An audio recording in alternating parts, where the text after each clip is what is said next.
बांभी वाले भक्त पहले थे। वे इस बार पूरी तरह नारद का ध्यान लगाए थे। नारद जी जैसे ही पहुंचे, उन्होंने तुरंत यह प्रश्न पूछ लिया। मेरे प्रश्न का उत्तर लाए हैं महाराज? मित्र, प्रभु ने कहा है कि 4 जन्मों के बाद आपको मोक्ष प्राप्त होगा। नारद निष्प्रभ भाव से बोले। यह सुनना था कि उनका संतुलन बिगड़ गया। वे चीख कर कहने लगे, हाय नियति, अभी भी 4 जन्म बाकी हैं। इतनी भक्ति करने के बाद भी। ये कहकर वे धूप में डूब गए। भक्त की ऐसी अवस्था देखकर नारद आगे बढ़ गए।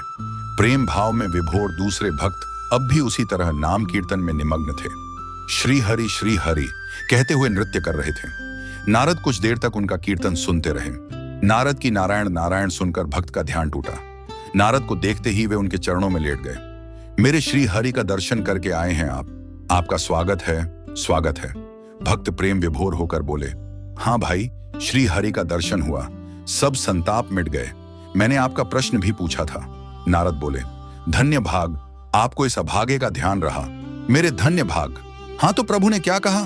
भक्त उसी मस्ती में बोले, वह सामने इमली का पेड़ देख रहे हो ना, इसमें जितने पत्ते हैं उतने ही जन्म आपको लेने पड़ेंगे, तब प्रभु का दर्शन आपको होगा।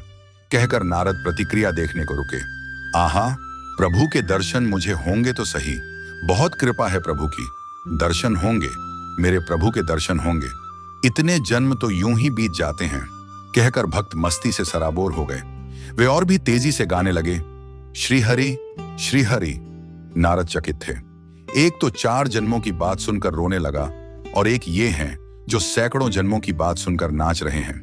धन्य हो प्रभु, कैसी विचित्र है तुम्हारी लीला। वे सोचने लगे, भक्त तुम तुरंत मुक्त हुए, तुम्हारा वैकुंठ में अभी प्रवेश होगा। आकाशवाणी हुई। नारद चौंक पड़े। यह आशावादी दृष्टिकोण की जीत थी। ज्ञान पर प्रेम की विजय थी। भक्तों का यह आशावादी दृष्टिकोण ही उन्हें कभी दुखी नहीं होने देता।